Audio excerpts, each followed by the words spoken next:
Hello friends, welcome to all about taxes. Myself CM Manoj Gupta. और आज हम अपनी इस वीडियो में बात करेंगे 1 फरवरी 2019 से कंपोजिशन स्कीम में क्या बड़े बदलाव हुए हैं। जैसा कि हम सब जानते हैं, जीएसटी अमेंडमेंट एक्ट 2018 के जरिए बहुत सारे प्रोविजंस में चेंजेस किए गए हैं। उन्हीं उन्हीं में से कुछ चेंजेस कंपोजिशन स्कीम में भी किए गए हैं। तो वो चेंजेस क्या क्या हैं आज हम डिस्कस करने वाले हैं। लेकिन उससे पहले अगर आपने अभी तक हमारे YouTube चैनल को सब्सक्राइब नहीं किया है, कर लीजिए। अगर आप जीएसटी और इनकम टैक्स से रिलेटेड अपडेट्स पाना चाहते हैं, साथ ही आप विजिट कर सकते हैं हमारी website www.allaboutaxes.in for more updates on GST and income tax. Friends, GST composition scheme में क्या क्या चेंजेस आए हैं उसको डिस्कस करने से पहले मैं आपको यहाँ पर कुछ क्लैरिफाई कर देना चाहता हूँ। हो सकता है हमारी यह वीडियो देखने के बाद कुछ लोगों को कंफ्यूजन्स हो। उन्हीं कंफ्यूजन्स को दूर करने के लिए सबसे पहले यह जानना जरूरी है कि जीएसटी काउंसिल की 32nd मीटिंग में कुछ डिसीजंस लिए गए थे। जैसे कि कंपोजिशन स्कीम की लिमिट बढ़ाकर 1.5 करोड़ कर दी गई थी। साथ ही कहा गया था कि सर्विस प्रोवाइडर्स भी कंपोजिशन स्कीम को ऑप्ट कर सकते हैं अप टू 50 लाख रुपीज। यहाँ पर आपका यह जानना जरूरी है कि जीएसटी काउंसिल्स के जो डिसीजंस थे वो मियरली रिकमेंडेशंस थी। वो सिर्फ और सिर्फ रिकमेंडेशंस थी, जिनको अभी तक ऑफिशियली नोटिफाई नहीं किया गया है। और प्रेस रिलीज के जरिए भी यह बताया गया था कि ये सभी चेंजेस 1 अप्रैल 2019 से एप्लीकेबल होंगे। तो दैट मींस अगर मैं बात करूं जीएसटी काउंसिल की 32nd मीटिंग में जो डिसीजंस लिए गए थे वो प्रैक्टिकली अभी तक एप्लीकेबल नहीं हुए हैं। आज हम जो बात करेंगे वो बात करेंगे कंपोजिशन स्कीम के जो प्रोविजंस थे before GST council 32nd meeting, वो क्या थे और 1 फरवरी 2019 से उनमें क्या क्या चेंजेस हुए हैं। तो अगर आप किसी भी डिसीजन को लेकर कंफ्यूज होते हैं और वह decision due to 32nd meeting of GST council है, तो यहां पर आपको उसको इग्नोर करना होगा। क्योंकि जीएसटी काउंसिल के जो भी डिसीजंस थे, जो भी 32nd मीटिंग में लिए गए थे, वो अभी तक सिर्फ रिकमेंडेशंस हैं। उनको ऑफिशियली नोटिफाई नहीं किया गया है और 1 अप्रैल 2019 से पहले उनको ऑफिशियली नोटिफाई किया भी नहीं जाएगा। तो यहां पर हम बात करेंगे जीएसटी काउंसिल की मीटिंग से पहले कंपोजिशन स्कीम के क्या प्रोविजन थे और 1 फरवरी 2019 से उनमें क्या क्या चेंजेस हुए हैं। तो अगर हम बात करते हैं कंपोजिशन स्कीम की, तो बेसिकली गवर्नमेंट के द्वारा स्मॉल बिजनेसेस को यह एक रिलीफ दी गई थी कि आप अगर जीएसटी की कंप्लायंसेस से बचना चाहते हैं तो ऐसे में आप कंपोजिशन स्कीम को ऑप्ट कर सकते हैं। और जिनकी भी aggregate turnover preceding financial year में 1 करोड़ रुपीस तक थी या फिर करंट फाइनेंशियल ईयर में 1 करोड़ रुपीस तक रहने वाली है, वो सभी टैक्स पेयर्स कंपोजिशन स्कीम को ऑप्ट कर सकते थे। कंपोजिशन स्कीम को ऑप्ट करने का फायदा था कि जीएसटी कंप्लायंसेस काफी हद तक कम हो जाते थे और आपको जो कंप्लायंसेस है, जैसे कि रिटर्न फाइल करना, टैक्स की पेमेंट करना, वो सभी क्वार्टरली करने होते थे। दूसरा बेनिफिट दिया गया था इन केस ऑफ मैन्युफैक्चरर और ट्रेडर, आपको सिर्फ 1% का टैक्स पे करना होता था, 0.5% CGST and 0.5% SGST. And in case of restaurant 5% की टैक्स रेट रखी गई थी। Notwithstanding anything to the contrary contained in this act, but subject to the provisions of subsection 3 and 4 of section 9, a registered person whose aggregate turnover in the preceding financial year did not exceed 1 crore rupees may opt to pay in lieu of tax payable by him an amount of tax calculated at such rate as may be prescribed।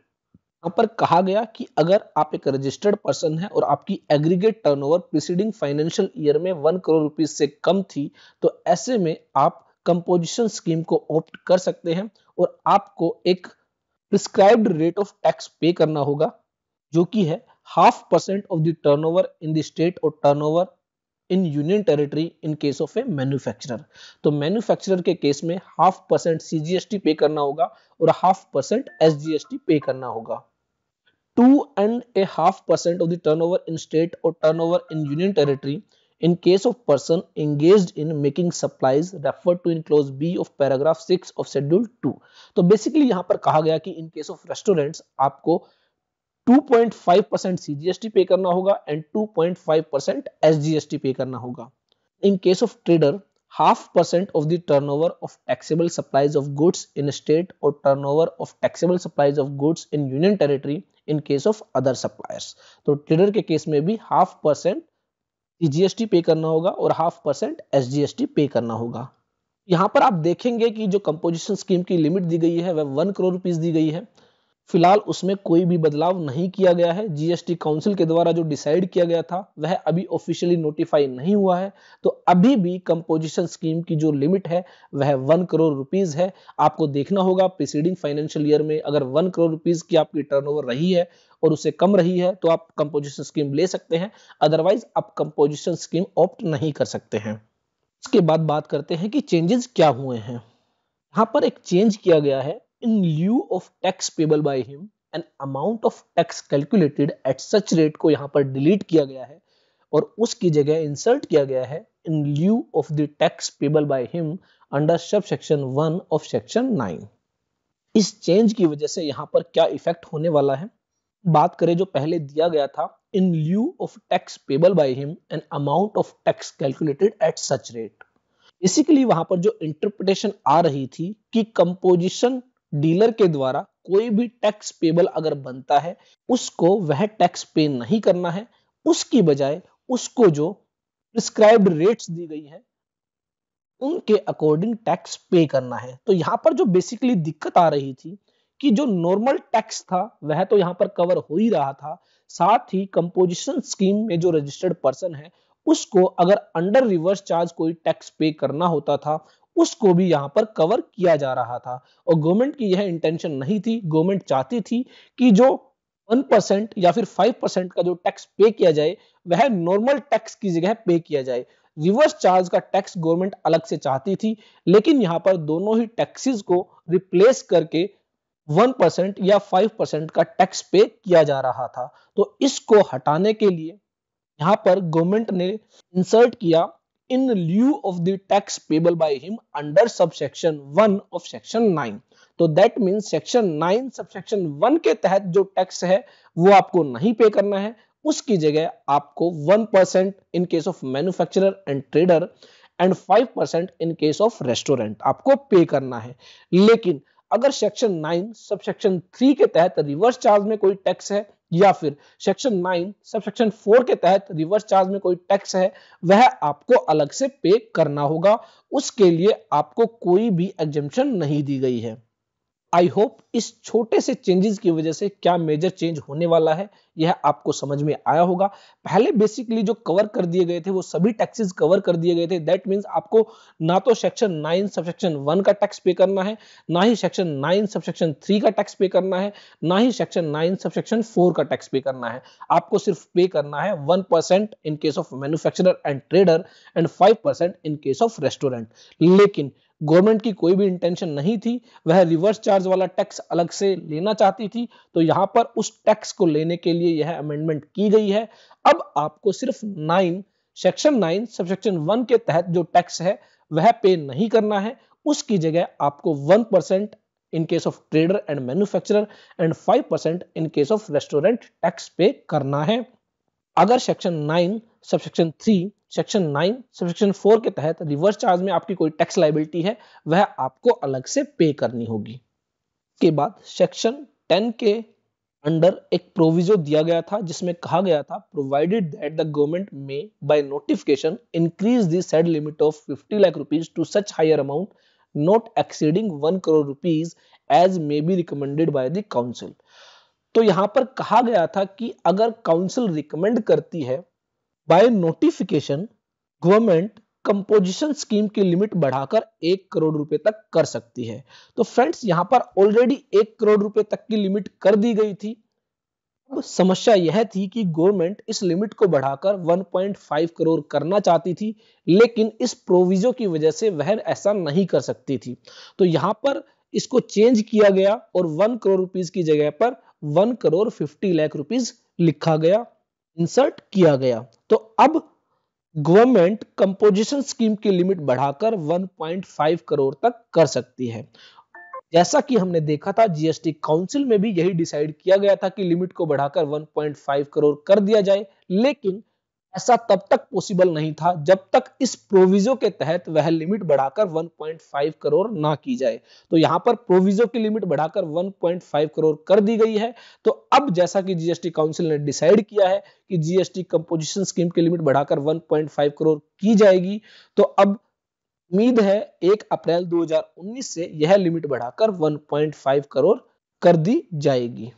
उसके बाद एक और proviso यहां पर जोड़ा गया, insert किया गया, provided further that a person who opts to pay tax under clause A और क्लोज बी और clause C may supply services other than those referred to in clause B of paragraph 6 of schedule 2 of value not exceeding 10% of the turnover in a state or union territory in the preceding financial year or 5 lakh rupees whichever is higher।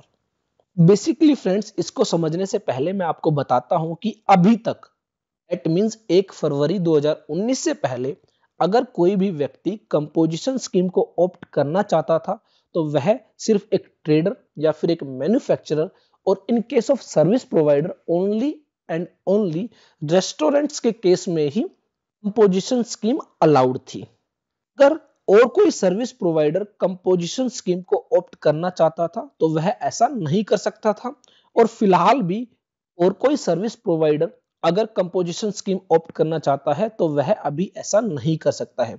GST council ने जो 50 lakh rupees की limit दी है service providers को, वह 1 अप्रैल 2019 से applicable होगी, और जब एप्लीकेबल होगी जब उसको ऑफिशियली नोटिफाई किया जाएगा। यहाँ पर बेसिकली जो किया गया है कि अगर कोई ट्रेडर है और उसने कोई कंपोजिशन स्कीम ऑप्ट कर ली है, अब उसके साथ समस्या यह थी कि वह ना चाहते हुए भी कोई भी सर्विस प्रोवाइड नहीं कर सकता था।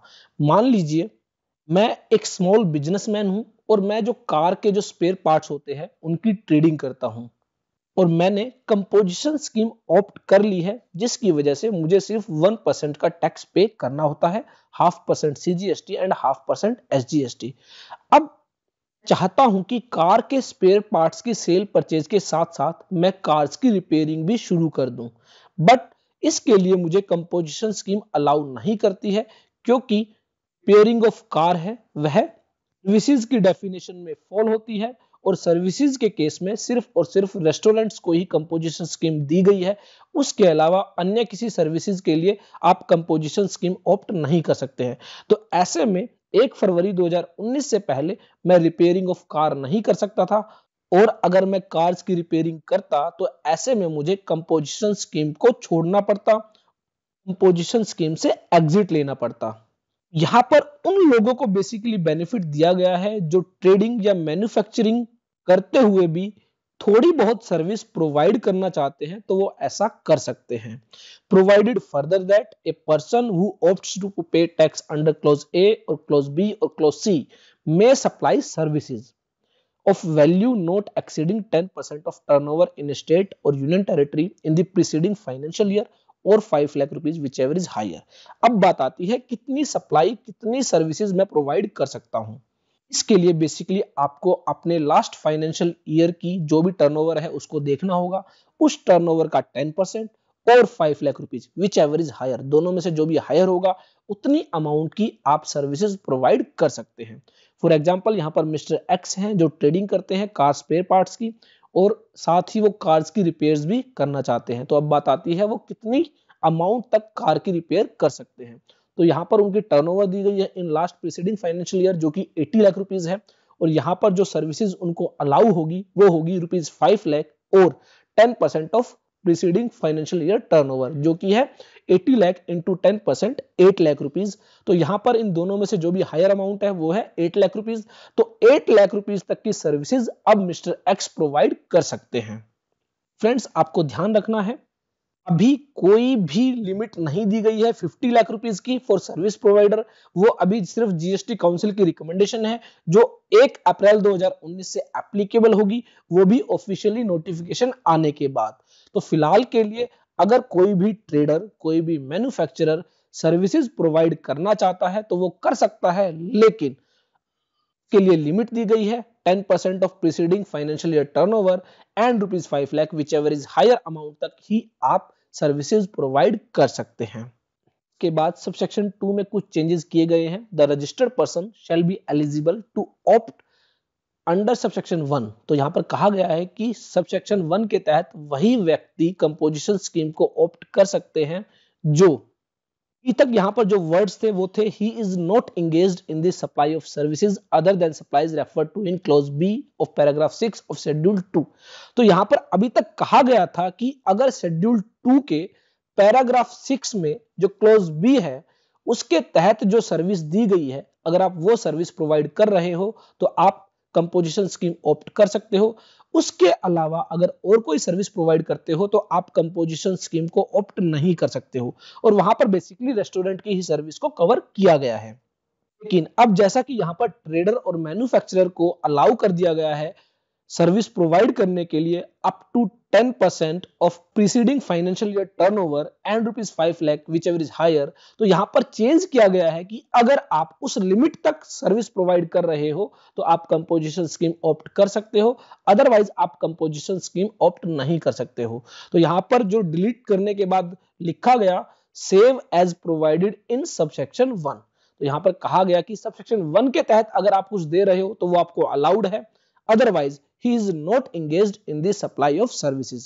अदरवाइज अगर वह एक सर्विस प्रोवाइडर है तो आपको कंपोजिशन स्कीम नहीं दी जाएगी, या फिर आप एक ट्रेडर और मैन्युफैक्चरर है और आप जो सर्विस प्रोवाइड कर रहे हैं वह लिमिट से बाहर कर रहे हैं तो इन दैट केस भी आपको कंपोजिशन स्कीम में अलाउ नहीं किया जाएगा। फ्रेंड्स, ये वो चेंजेस थे जो कंपोजिशन स्कीम में आए हैं 1 फरवरी 2019 से। अगेन आपसे कह रहा हूं कि जीएसटी काउंसिल की 32वीं मीटिंग में जो भी डिसीजंस लिए गए थे आप उनको यहां पर कंपेयर नहीं करेंगे।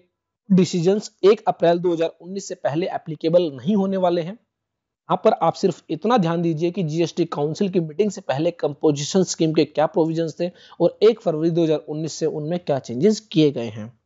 आई होप मेरी ये वीडियो आपको अच्छे से समझ में आई होगी, लेकिन इसके बावजूद भी अगर आपको कुछ समझ नहीं आता है, कोई डाउट है, कोई क्वेश्चन है, आप कमेंट बॉक्स में हमें टाइप कर सकते हैं।